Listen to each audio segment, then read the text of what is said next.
You are now tuned in to Go Time Dolphins with Charlie Touche and Kadeem Simmons, the Miami Dolphins podcast that's for the fans and by the fans. Gotta make them lose their mind when it's your time. And it's show time. Going all out when it's go time. Go. I ain't wasting no time. Gotta make them lose their mind when it's show time. Cause it's your time. Lay it on the line when it's go time. Go. Don't waste no time. I know we normally start talking about the team in general, the Dolphins, but as a lifetime Dolphins fan, I have to ask, what do you think of my jacket? I like it, bro. I feel like it'll never get cold enough in London for you to really wear that jacket outside like that. But I mean, it looks pretty big. Like, Dude, it looks like a snow jacket. I wear this jacket 24/7. If you see me and I'm out somewhere, 9 times out of 10, I'm wearing this jacket. This is my go-to Dolphin jacket. That's your go time. That's your go time Dolphin jacket. No, I wish it's that as well.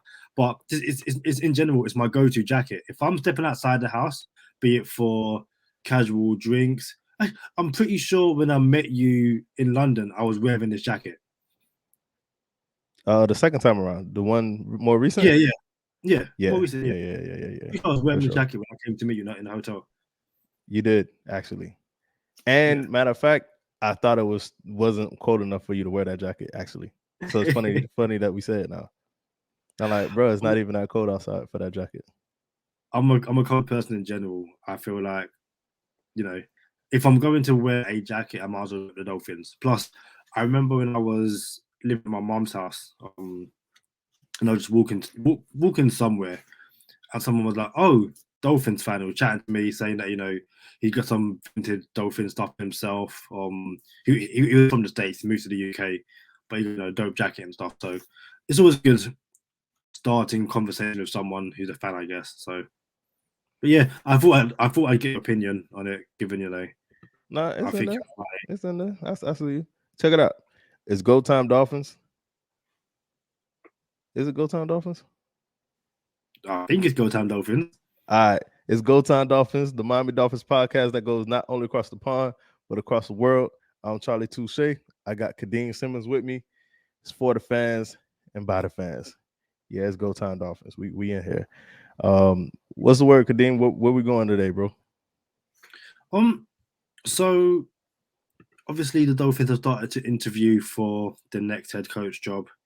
If you've been living under a rock, if you've been if you've been away for the past week and a half, basically, at the end of the season, the Dolphins fired head coach Brian Flores after back-to-back winning seasons, 3 years in charge.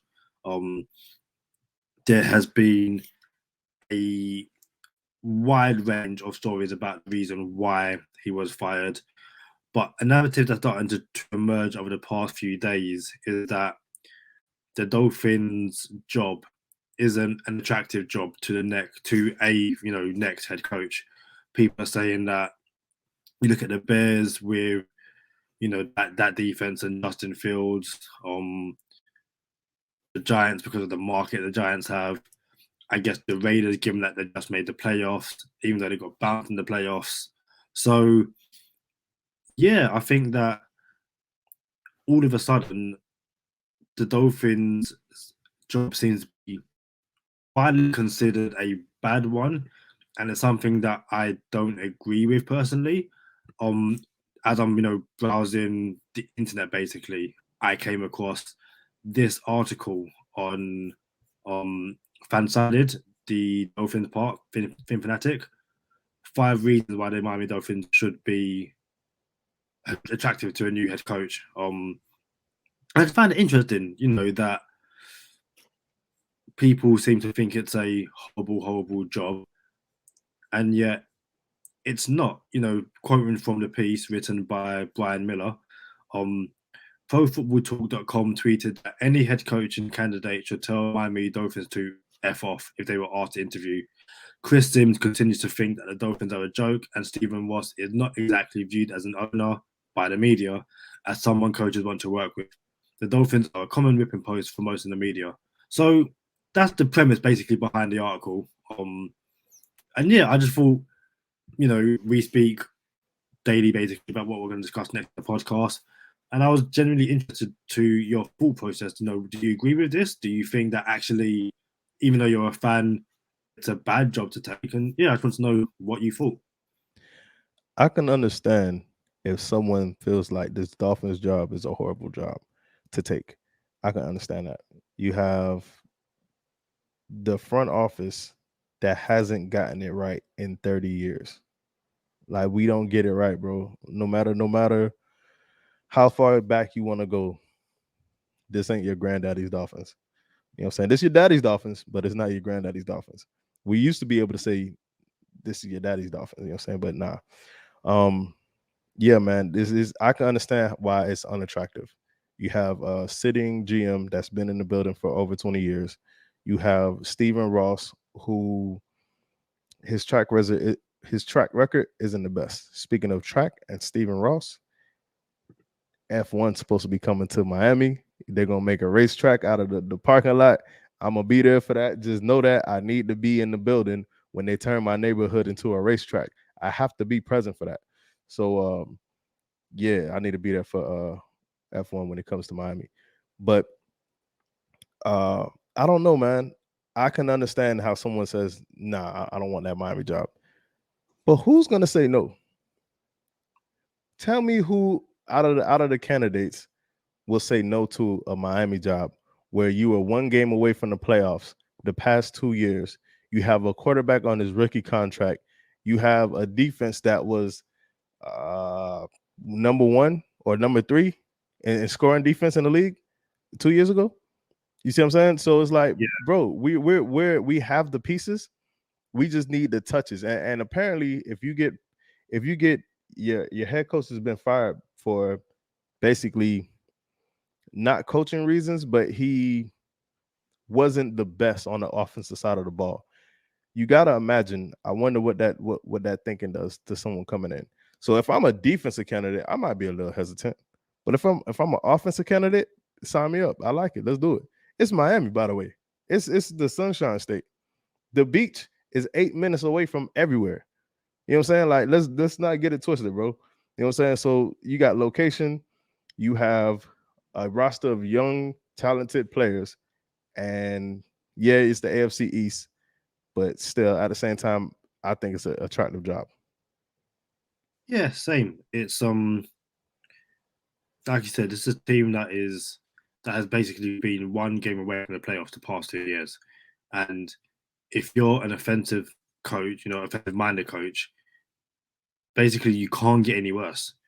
The Dolphins over the past 2 years offensively have basically been one of, if not the worst offenses in the league. So you can't get worse. You come in and one game becomes the 31st and the O-line becomes the 31st. That's an improvement. That actually, you're starting here below the camera. You can't see my hand is right now. That's where you're starting. If you get to here, that's an improvement. Now, that's not good enough for me. It's one of the things, and I'm sure we'll discuss this over and over again in the offseason. How much does Tua need to be a decent starter, decent to average? I'm of the opinion that he doesn't need the best defensive line. He doesn't need the best running back. He doesn't need the best wide receivers. But what he does need is league average. Give me anywhere between 18 and 25. And for me personally, if he has an offensive line which is ranked between 18 and 25 in the league, I'm pretty sure he will be a very good NFL starter. Shout out to Kevin Dern, who had back and forth on social media over the weekend. There's, as we've seen, the people who believe that Tua is the answer, the people who believe Tua isn't the answer. But you have to assume that if the next guy comes in and is okay working with Tua in the short term, then all you have to do is, like I said, become the 31st best offense 31st worst, I guess, offense in the league. And that's an improvement on what we've had over the past 2 years. Yeah, I seen that Kevin Durn thread. Shout out to Kevin Durn, man. Y'all know what time it is. Y'all follow the boy. I like it. And it was interesting because you had your popcorn when me and Steve were going back and forth, and I had my pineapples. I was eating pineapples when I seen Kevin Durn going at it on Twitter with someone. I'm like, oh, I like it. Let's see what we got here. So nah, man, I think there's a divide. There's a palpable divide, if I could say that, in the fan base, and it's not cool. Yeah, it was always some division. You know, we're not winning. People are going to be unhappy. But now it's bad because everybody knows it was supposed to be now. Our window's supposed to be now. You were supposed to build a team for now. So now that we're operating in that window that the whole fan base has ever been waiting for, is this window, and we're still subpar. Nah, bro, that's unacceptable. So I understand everyone's frustration. Uh, it's unfortunate, but you know my thing, Kadeem, bro. I never just understood, like, look, and people in my phone, we ain't gonna say who or how many, but people in my phone talking about oh, we should have did this, should have did that, should have did this, should have done that. And as soon as someone does something right on the field, it's, oh, I told you, this guy ain't cut out. But when another team plays, whether it's Cincinnati or the Chargers, we ain't even got to go there. But if it's just another team, period, that plays, they say, oh, our team is never gonna look like this. And I'm like, listen to what you just said. Our team is not going to look like that. Why is your frustration being taken out on the quarterback and not the rest of the team, which falls on the GM? You know what I'm saying? Like, why? I said it on the last episode. You feel me? But I won't get into it again. But yeah, man, I think back to the original question. This is definitely an attractive destination. Now, here's what we don't know: are the Dolphins gonna say, hey, we want a younger guy and a new guy who we know may not be able to staff everything, so we could keep some of our staff that we have now? You see what I'm saying? Like, hey, let's bring back Boyer, and we want you to work next to Boyer. You see what I'm saying? We don't know what that conversation is like. I wonder what the Brian Dable interview was like. And there was a tweet out there, and I'll find it, but there was a tweet out there that said Brian Daboll basically couldn't pick a better weekend to have a game like that against the Patriots. Because now when he goes to the interview, he's gonna say, hey, did you see the game yesterday? Did you see the game over the weekend? You feel me? So I can't find the tweet, but tweet like that. I'll try and find the one that I saw. And again, there's quite a few that kind of basically went to, pretty much what you said. It's like, the interview was like, did you see what happened? Nothing more, nothing less. Just did you happened? And if you did, I'll start on Monday, something like that. So, but yeah, let me, for anyone who didn't see on YouTube, it was the image of Buffalo's first 7 possessions, like literally the first 7 possessions: touchdown, touchdown, touchdown, touchdown, touchdown, touchdown, touchdown. Like every time they touch the ball, they scored a touchdown. So Kadeem, go ahead. So do you know when they didn't score a touchdown when they had the ball? Was it the last possession of the game? When they knelt. Apparently, it was the first time, even in history or in playoff history, where they had the perfect offensive game. Every time they got the ball, they scored a touchdown, and yeah. So if you're going to interview for a job against a team, for the team which you're going to play, the Patriots twice a year, that's probably one of the best, things you can do heading into that interview. It was impressive. It was very impressive. We got the tweet up now, and for those watching on YouTube, we appreciate you. If you could share, like, and subscribe, turn on the notifications so you know every time we drop in a new episode, we rock with you. But this tweet says Brian Dable on his Zoom interviews with the Dolphins and the Bears. Hey, you guys catch that game last night? And he said, I think we're done here. Like, that's it, bro. Scored on every possession. My question to you, Kadeem, is, are you more interested? And we don't know who the candidates are, and like, front runner for the position right now, but we do know who we're interviewing. Would you be more interested in Brian Dable or Mike McDaniel? Just because they're the hot button topic right now. I think so. Me playing devil's advocate and kind of speaking about both of them. To me, they're both on the opposite ends of the spectrum. So in Mike McDaniel, you've got a run game genius, let's say, who is going to basically do what the Dolphins haven't done the past few years: run the ball and run it really, really well. But like we spoke about on the last episode, or one of the last episodes, which Kevin Dern highlighted, to get what Mike McDaniel was probably going to run in Miami, and it won't be exactly what we're seeing with the 49ers because that's a Kyle Shanahan offense. You would assume that he will adapt it to his own self. But to get even just that run game, you need obviously a better offensive line. That can take a year or two at the absolute minimum. Which it shouldn't. It should like we've invested in the line. But I'm gonna let you finish. Go ahead, my bad. Yeah. We need a fullback, and not just any fullback. Probably the best fullback in the league. And I was chatting to my friend Tom about this as well, and it's kind of like it's something you don't really think about, but you also need an amazing blocking tight end. And obviously, the 49ers have George Kittle, so when they run the ball and they've got George Kittle lined up, you think, well, hold on, you have to account for him as a passer as well. Whereas, in the nicest way to Mike Gesicki, you don't have to account for him as a run blocker. So if he's in, the chance that you're probably going to run, you're probably going to pass the ball, and if you're going to run it, you're not going to worry too much about him blocking. So Mike McDaniel is going to need quite a few things to get, the run game or the offensive side of the ball to do what his run game can do, if that makes sense. Whereas for Brian Dable, he's basically a very pass-heavy minded coach, and you can tell that by what you've seen in Buffalo over the past few years. And again, for him to get what he wants in Miami, again, a better offensive line, that's kind of given. While I'm a Tua fan, Tua's not Josh Allen. They both have the flaws, both have the weaknesses. So both have the flaws, both have the strength, I guess. Yeah. But you also need more than one reliable wide receiver. So it's both going to need a lot of work to get the team in the shape that it's going to be. For me, I'm probably going to go Mike McDaniel. I think he's...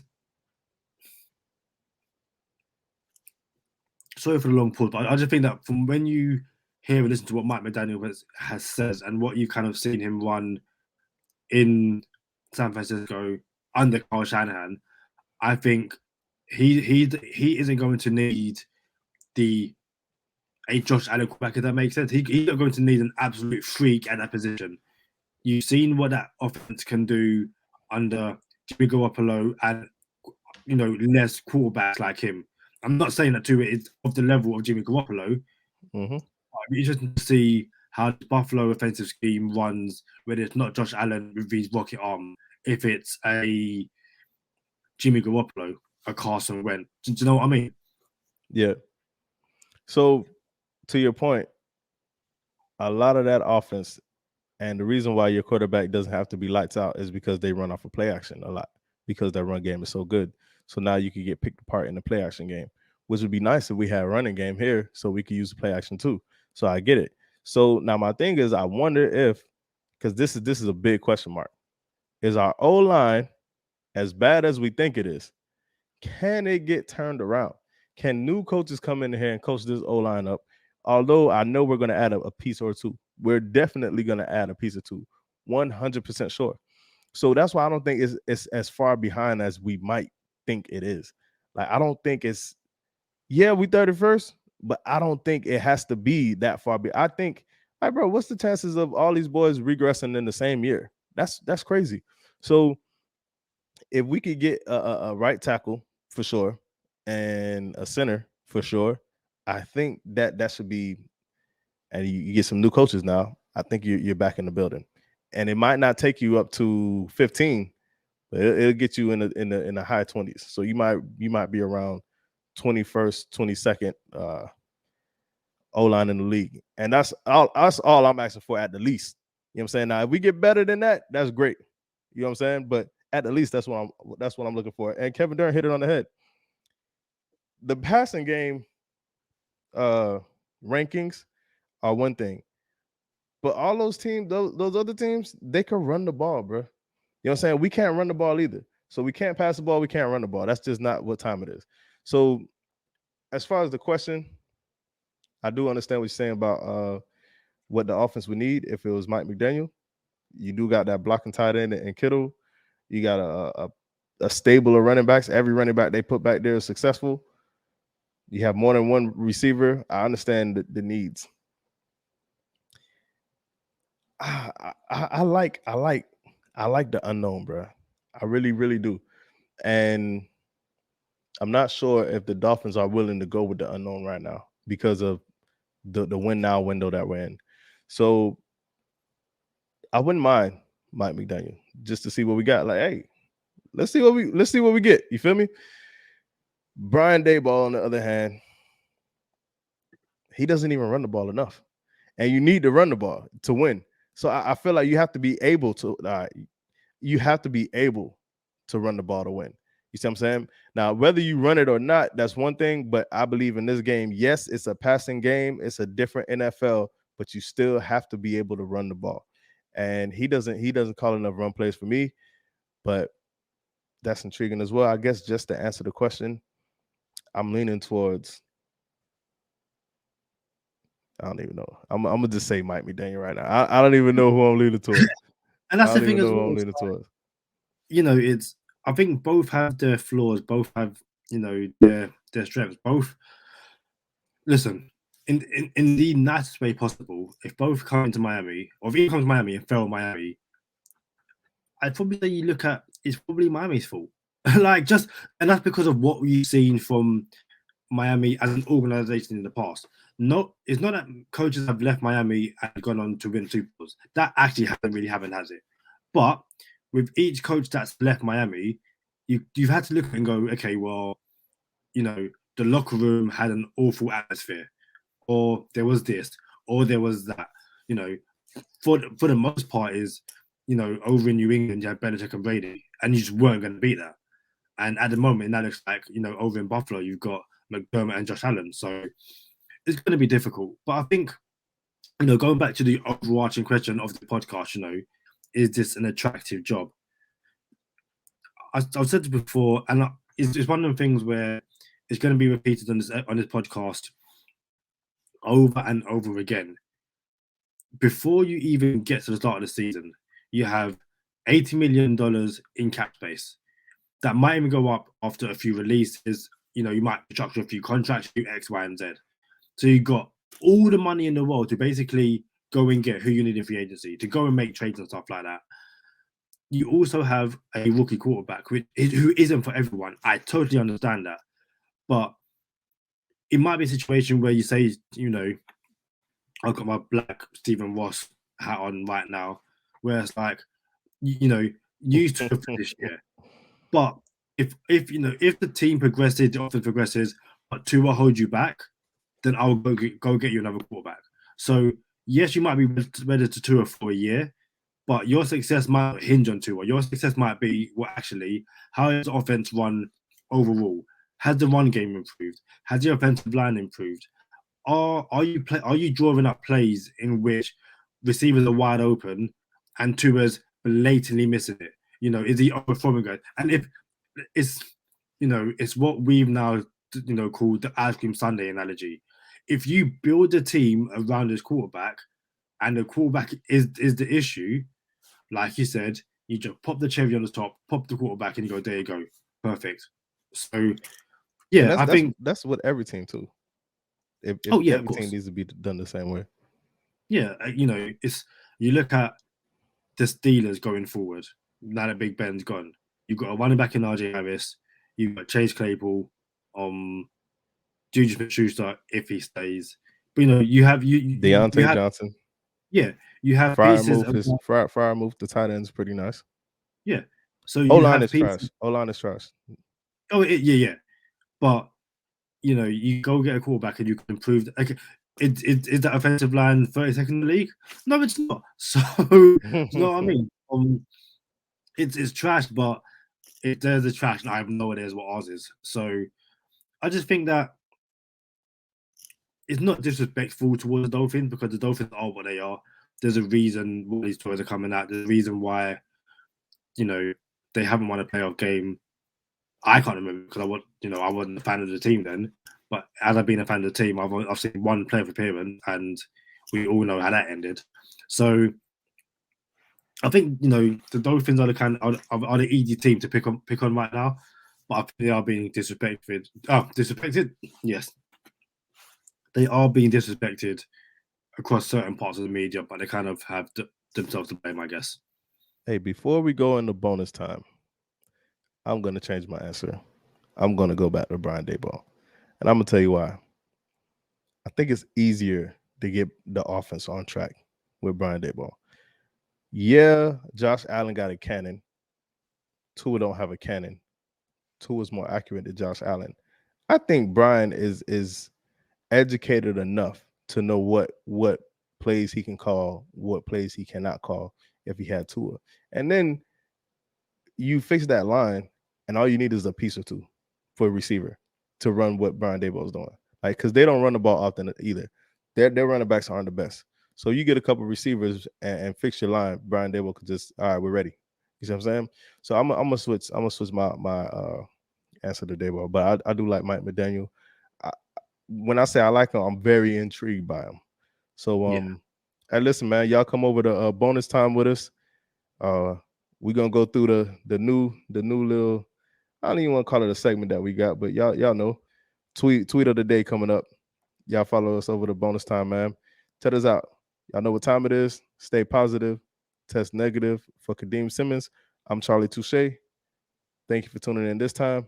Make sure you catch us next time on Go Time. Already. Gotta make them lose their mind when it's your time. And it's show time.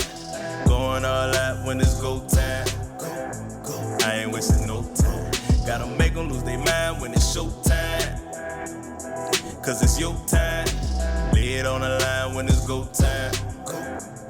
Don't waste no time. So this is from @BrianCat NFL. He says the Dolphins are the only team coming off a winning record looking for a head coach. They have the most cap space or most cap dollars next year, extra in 2023. We know who the top head coach choices are, and so do the Dolphins. We'll know what the league thinks of the Dolphins over the next few weeks. So, yeah, people can turn around and say, well, actually, these head coaches should tell the Dolphins to F off or go away, whatever language you want to use, I guess. But this is the team which it's a job which no one expected to be open this year. No one whatsoever. It's not like the Dolphins are 3-12, 3-13, 3-14. Yeah. This is the one thing you could say about Brian Flores is that it's a locker room which you would like to think is united and all behind each other. It's a locker room which, when you come into it, yeah, they might be a bit peeved that Brian Flores got fired, but I'm pretty sure it'll be easy to turn around. You've got, people say that Chris Greer should have gone because of his draft picks, but in Christian Wilkins, Javon Holland, Jalen Phillips, Jalen Waddle, Brandon Jones, Robert Hunt, Myles Gaskin, you've got guys who you can build around going forward. And then you still got a few mid-veteran pieces in Ogba and Jasicki if you want to retain them. Xavier Howard and Byron Jones, and then obviously he's not everyone's cup of tea, but Devontae Parker. We have the superstar that is Matt Collins. So there's guys around the locker room. This isn't a job which you need to bring in 16, 17 players just to basically become decent again. And again, I'll chat to my friend Tom. We're talking about the Raiders job. you've got Max Crosby, you've got Darren Waller, and you've got Hunter Renfro. Do you want a quarterback? Because you might not like David Carr, and then you probably, Josh Jacobs is a good running back, but are you really going to keep Josh Jacobs around, given how easy it is to draft running backs? The offensive line needs work. That defense basically needs work. So again, you're telling me that even though the Raiders just made the playoffs, people want to go to Vegas over the Dolphins. Now, obviously, Vegas are also looking for a new GM as well, given that Mike Mayock lost his job. Did he? But He did. Yeah, they moved on from Mike Mayock. So yeah, so I guess it's a fresh start for everyone involved in Vegas. But again, Dolphins had cap space. I can make the argument that outside of Minnesota, the Vikings job, outside of Minnesota, the Dolphins have the most attractive job. I can make this argument. Whether I believe it or not, that's one thing. I'm not sure yet. But I can make the argument that this is one of the most attractive jobs. To have a team that was outside of the playoffs 2 consecutive years in a row by one game, right? One game. You have a quarterback on his rookie contract. And you also have, now if you're officer coach, you have free will basically to do whatever you want with your offense. You gotta like the thought of that. Now, you know what? I'm gonna step into this. My defense is already ready to go. We were one game out the playoffs 2 seasons in a row. All I got to do is put my touches on it. I like this team. So yeah, I can also, that was all off the top of the dome, but I'm pretty sure if I sat here and put together a little formula for why this is the most attractive job, one of the most attractive jobs, I think I can. Very quickly, this tweet does say Dolphins are the only team coming off a winning record. That's not true. The Raiders went 10-7, made the playoffs. They're looking for a head coach as well. So, there's at least 2 of us. But I'm not just saying this because I've got, my Dolphin stuff on. I do think this is one of the most attractive jobs. You might have an owner that's going to annoy you and a GM that looks kind of like Teflon right now. You can't go no matter what happens. But there's also a GM who, if you say you want a player, he's going to get that player. Again, one of the knocks against Brian Flores was that he wanted Carver no, and then a year later got him. The assumption and the story is that basically any player that Brian Flores wanted in the draft, he basically Chris got him. I chatted to Kevin Clement on YouTube in the comment section again. Some of the comments guys will have conversations, but but I made the point that given that Brian Flores is a defensive coach by nature, are you really telling me he didn't want Noah? Like, come on, like I don't think the conversation was, "Hey Brian, you're going to take this really raw corner at pick 30, and you're going to be happy, and but nothing you can do about it." I made the point that for all of Noah's deficiencies since he's been drafted, when we drafted him, he was a super raw athlete, which has only played corner for 2 years. But the raw traits are things you can't teach. So, given what you see Brian Flores do with lesser athletes to Noah, you go, do you know what? This could be a bona fide stud in a few years. It hasn't happened, but I'm not putting the finger at Chris Greer on that, because I believe that Chris Greer got Brian Flores the player that he wanted, and for whatever reason, it hasn't worked out, and that happens. And again, it's not Noah's fault he was drafted in the first round. That's on the team for taking him there. But I honestly don't think, and the comments on YouTube kind of agree with me. I don't think Chris Greer gave Brian Flores a player he didn't want, and I include him in that. Let me ask you this real quick. That's a stunning point about Noah, by the way, that Brian Flores is a defensive back, a DB coach. Like, why would I not have my head coach that's a DB coach not pick the DB? I like it, Kadeem. Spot on, mate. Listen, listen. If Noah gets cut this offseason, it'll say a lot if Brian Flores goes and picks him up. All right, have your fun with that. You feel me? And it'll say, I think it'll say something else if he doesn't, and you picked him. But whatever. if Josh Jacobs becomes available, it's his 4th season. They can 5th-year option him. He's had a couple of injuries. Would you be interested in Josh Jacobs? Like, hey, we want to trade Josh Jacobs. We're not going to 5th-year option him, but obviously, if we trade him, then we'll 5th-year option him and trade him to you. If you were the receiving team, would you be interested in Josh Jacobs? But just know you'll have him from 1 year on his 5th-year option, and then you have to pay him after that. I'm going to say no, and that's because I think you can get. No, I'm going to say no. I don't think we should give up draft capital for Josh Jacobs for basically a 1-year rental. I'm sure the talent gap between Duke Johnson / Philip Lindsay and Josh Jacobs is probably larger than I know. I have to go back and watch Josh Jacobs' tape over the past season, basically. But I'd be okay running Duke Johnson and Philip Lindsay back instead of, drafting Josh Jacobs, trading for Josh Jacobs. And in the nicest way possible, if I want a Josh Jacobs kind of guy in the draft, I can find it in the draft and not pay him for 4 years. So Josh Jacobs is nice, but I'm pretty sure you can find a similar back who can do similar Josh Jacobs things in the draft. And I've got him for 4 years. How about you? I was leaning toward yes, but you convinced me otherwise. And you don't do that much, Kadeem. You don't do that much. You do not do that much. But I guess if it's a rental, it would have to be like a 4th-round pick.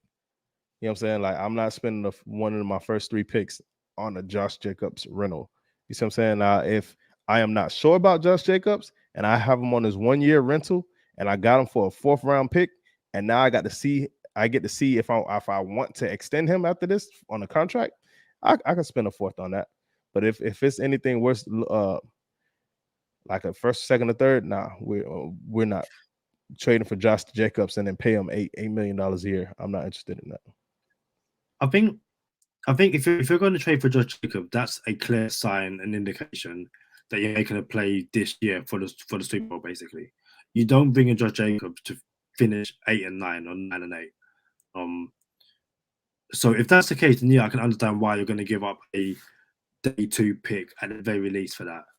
But if you're drafting Josh Jacobs, I keep saying drafting. If you're trading for Josh Jacobs with the okay, I'm going to extend him as well. Yeah. Why don't go get Leonard Fournette? Like, now it's Leonard Fournette. When I just said, Leonard Fournette was a free agent last season, let's go get him. Yeah, but I'm talking about this year. And again, I'm saying okay.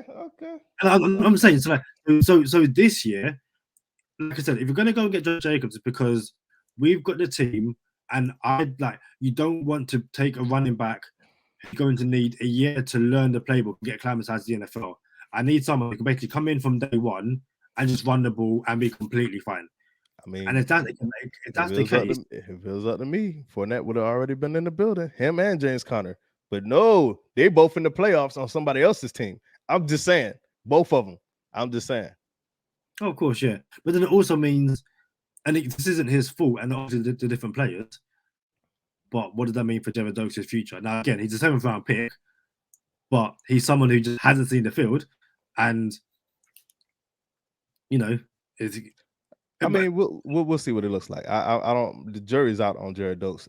I imagine he's going to get a lot of playing time next year, depending on what this coach comes in and says. The coach might come in and say, "Nah, this ain't it. I didn't draft him. He was a 7th-round pick, and I don't want him." He might say that, but if we just talking about tape, Jared Doakes need to get a look, because when friend of the podcast Myles Gaskin came in, I'm like, why isn't Myles Gaskin getting touches? You know what I'm saying? He was the best running back on our team, and he wasn't getting touches as a rookie.